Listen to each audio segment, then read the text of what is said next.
Hello learners, I welcome you all to this course on education, concept, nature and perspectives. The course code is BESC 131. Today we will be learning about education during ancient time. Before I begin, I would like to introduce myself. I am Dr. Rajlaxmi Raina, Assistant Professor, Amity Institute of Behavioral and Allied Sciences, Amity University, Uttar Pradesh. The learning outcome of this lesson is you will be able to critically analyze the education system prevailing during the ancient period. Definitely after this session, you will be able to discuss the different methods of teaching during the Vedic period. Also, you will be able to explain the education during the Buddhist period. So, to begin with, we will see how was the education during the ancient Indian time. Learners, India has a long history of well-established education system. The modern educational systems are the outcomes of educational systems prevailing during the past. We can say the modern or the contemporary systems of education, they draw their essence from the past educational systems. It is the historical outlook which helps in studying the problems of education. India has a magnificent history of education since the Vedic age. Indeed, there was an ideal education system during Vedic, Brahmanic and Buddhist era. So, we will be dealing in detail about every component, every element of education, the educational system during this era. So, to begin, first let us see the history of education in India. We had Vedic period before 600 BC, followed by Buddhist period from 600 BC to 1200 BC. Then medieval period from 1200 AD to 1800 AD, followed by British period which was for 1800 AD to 1947, and now post-independence period after 1947. Education during the Vedic period, we will look into what was the Vedic literature, aims and objectives of Vedic education, the features of Vedic education, the different methods which were used during the Vedic period, how were the duties performed by the students, and what type of cordial relationship did the gurus and the shishyas have. We will be also taking into consideration the gurukulas and the qualities of the guru during Vedic period. What was the curriculum followed during the Vedic period? So, in education, we will see during the Vedic period, Vedas were the original source of philosophy of life and systems of education during the whole ancient India. Education during ancient India, it consisted of teachings of Vedas. Learners, you know, we have 4 Vedas such as Rig Veda, Samved, Atharved and Yajurved. They are the sources of knowledge about the culture, about the civilization. They are the sources of knowledge about the life, the philosophy of people during the ancient India. Rig Veda is the essence of the basic teachings of the great Indian thinkers, the teachers, the Rishi Munis that we have. Education during the Vedic period, it was based on the text which was given in the Rig Veda. So, Vedic education thus consisted of teachings of what was given in the Vedas. So, let us see what was the literature which consisted the Vedic literature. So, Vedic literature, it consisted of 4 Vedas, 6 Vedangas, 4 Upavedas, 4 Brahmanas, 180 Upanishads, 6 systems of philosophy, Bhagavad Gita, and 3 smritis. So this was all which was there in the Vedic literature. So you can understand the, our literature, how rich it was. Now let us see what were the aims and the objectives of Vedic education. The aim of education during the Vedic period was to enable an individual to understand the truth and to attain moksha. Now, what is moksha? Moksha means liberation and emancipation. Also, we can say it is known as mukti. Mukti, it is derived from a Sanskrit word mukt, which means to be liberated from the life-death cycle. It is the final stage into which dharma, artha, kama, automatically they all culminate. Now what is dharma? Dharma means living a virtual and a moral life. And artha, it means attaining the means of wealth, security, prosperity. Coming to kama, what is kama? It means appreciating the sensual pleasures, the love and enjoyment. So there were 3 goals of Purusharth through which individuals move towards achievement of moksha. Again, the aim of education was to develop the character and the personality, the preservation of the culture. Morality or the right behavior was the highest dharma. Education was regarded as a means to inculcate value such as obedience to elders, truthfulness, honesty, so on. Education also aimed at the infusion of piety and religiousness in the minds of the pupil. Happiness in other world was given more stress, than the happiness in this world. So they, according to them, this world was unreal. Therefore, they focused more on, the stress was given more on the happiness, beyond. Then again, the aim of education was vocational training. Vocational training, basically, it is to aim an individual to become self-sufficient, to be able to, like the different types of trainings which can be given to a pupil so that he can sustain. Then there were different features of Vedic education. The educational system that prevailed during the Vedic times had some unique characteristics. Education was confined to the upper castes and to those who were brahmacharis. Now you must be knowing, in Indian tradition, a person's life cycle is divided into 4 stages. The 4 ashrams we call. First, brahmacharya, where he is a student. Then grahasthashram, where he can become a householder. After this, we have the 3rd ashram, which is vanaprasthashram, where you can, it's after the grahas, the 3rd one, and you go towards the forest. We call it a forest walker, or we call it a forest dweller. And the last one is the sannyasa.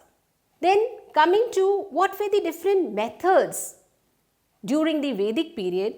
So we'll see that the Vedic period emphasized more on recital or avritri, that is repetitive recital. Mostly 3 methods of teaching were being used by teachers during that period. First, we call Shravan. Shravan means listening. So students listen to the words or text which was uttered by the teacher. So as soon as the gurus would utter, they would listen to it and then they would memorize. So this was one of the ways by which, the teaching used to, there was teaching learning between the pupil and the teacher. Second method was Manan. Manan means deliberation. It was an advanced method of teaching through which students were taught how to reflect upon the topic which was taught by the teacher. And the third method was Nidhi Dhyasana, or we can say meditation. through this method, realization of truth was to be accomplished. Now, students used to go and they used to live in Gurukul. Gurukul, it is the ashram of the Guru. And now let us see what was the duty of the students when he used to reside in Gurukul. The students had to do the service of the Guru. He was required to work for Gurukul. He also prepared the necessary things which were, necessary for rituals like yagya. The students had to go out for alms, and this definitely developed a spirit of generosity in them. Students' main duty was to study. He learnt and attended to the instructions of the Guru very gently. Thus, we can say in Gurukul, he spent the life of an ideal student, which was simple and well disciplined, well regulated. So, we can see the relationship between the Guru and the Shishya. Guru very affectionately looked after his taught. The Shishya was considered as, or we can say the Guru, he looked as a fatherly figure for the Shishya. He never let him suffer in any way, and he always worked towards the all-round development of his Shishya. So, what is Gurukul? I hope you have understood Gurukul system. It necessitates the stay of the student away from his home, at the home of the teacher, or in boarding house of established reputation, we can say. Basically, this was done during the ancient Indian education time.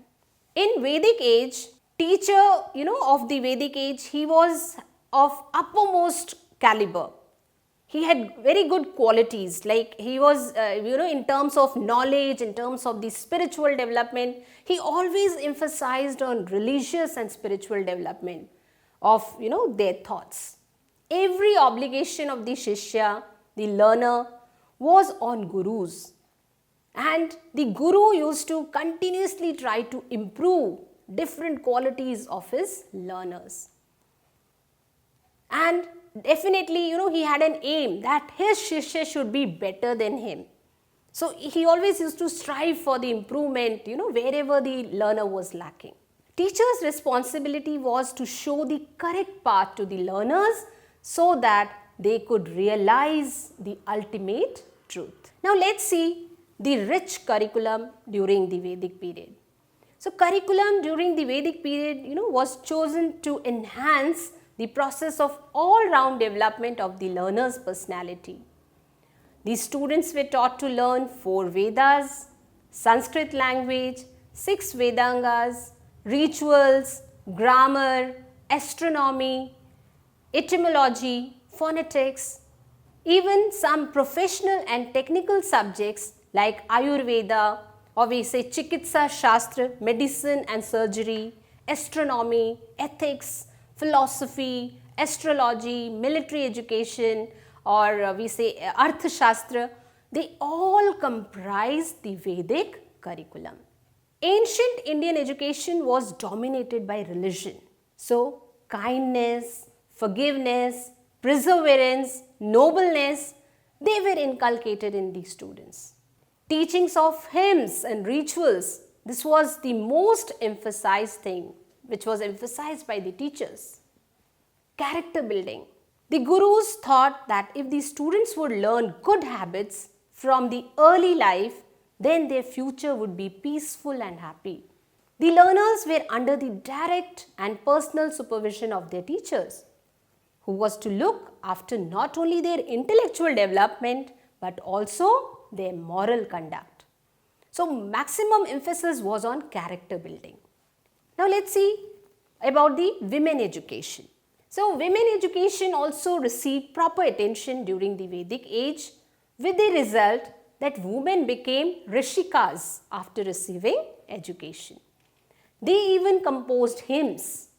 They used to take part in religious rituals, and they were also taught practical and useful handicrafts and household duties.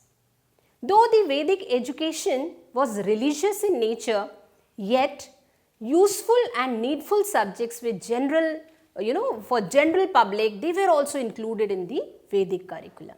People could gain education of various arts and crafts. Subjects like agriculture, animal husbandry, they were also taught during the Vedic education. So we can say Vedic education aimed at providing students full opportunity for the development of human qualities, for the development of good character, for providing knowledge of various subject areas, and definitely for ensuring social prosperity. During the ancient Indian time, we also had education during the Buddhist period. So now we will be discussing about what was the education during the Buddhist period. Now, Buddhism. This evolved in India and was started by Gautam Buddha, who was an Indian prince of Sakya dynasty. Buddhism had spread over India by 600 BC and developed in the form of Sanghas. Buddhism was the natural evolution of the Indian thinking, which was expressed in the ancient Indian religious, or we can say philosophical or social or political spheres of the society.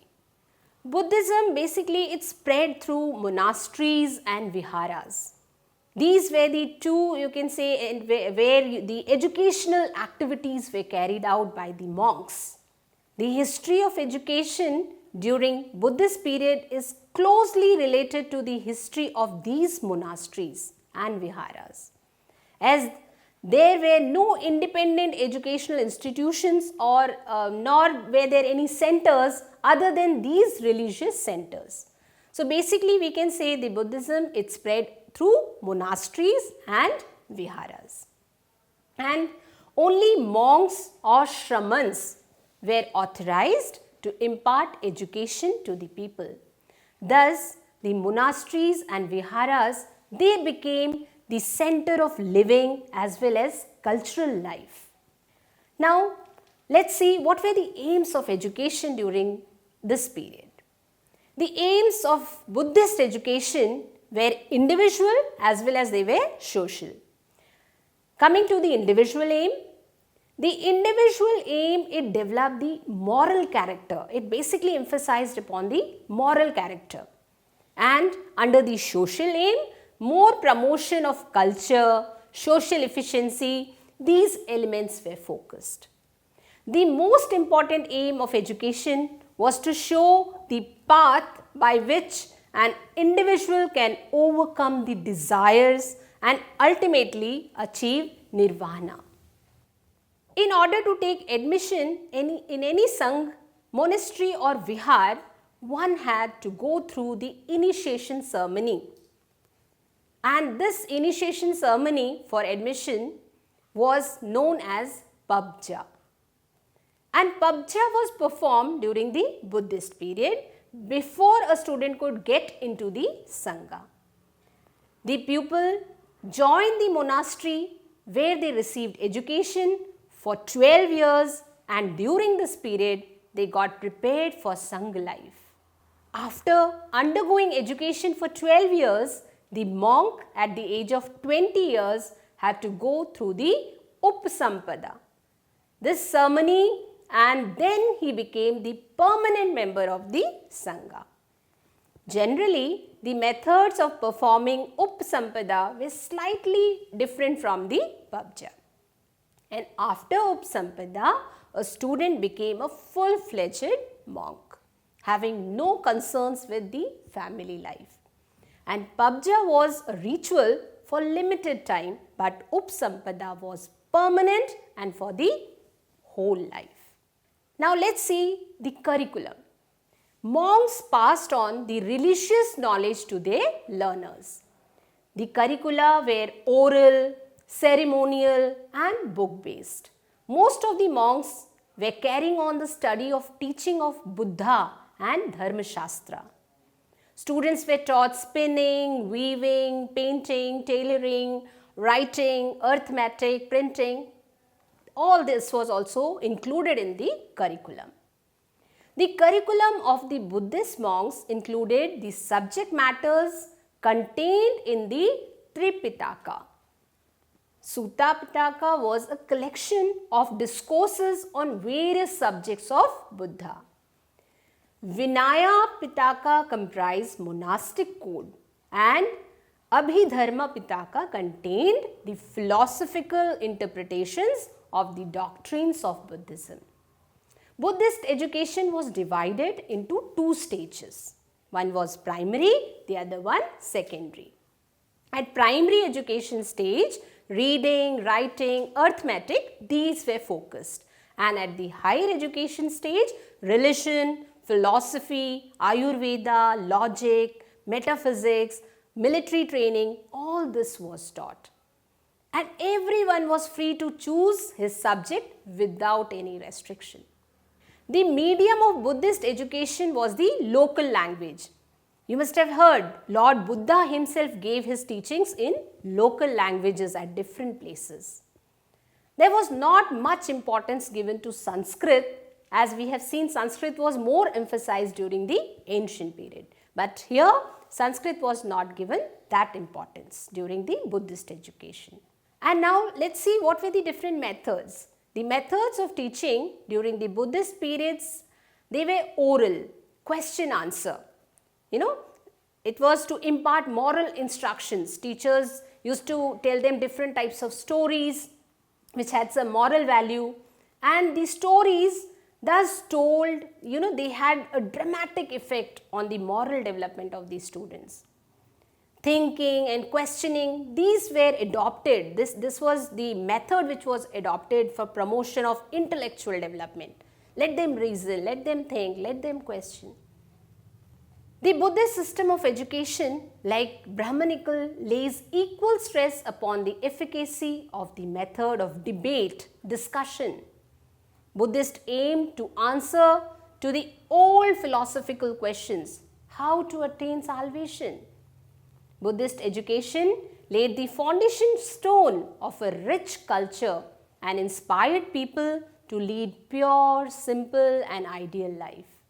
So I am very much hopeful that after going through this video lesson, you will definitely be able to answer to these questions. The questions like explain the aims of education during the Vedic period, critically analyze the education system which was prevailing during the ancient period, discuss different methods of teaching during the Vedic period, explain the education during the Buddhist period, and also discuss the aims of education during the Buddhist period. So learners, I think you must have understood what are the aims of education during the Vedic period, and you must have understood, you must be able to understand different methods of training, methods of teaching which were adopted during the Vedic period as well as the Buddhist period. Also, it will be now I think very clear to you, you will be able to understand that yes, what was the different curriculum and what was the different relationship between the Guru and the Shishya. Thank you.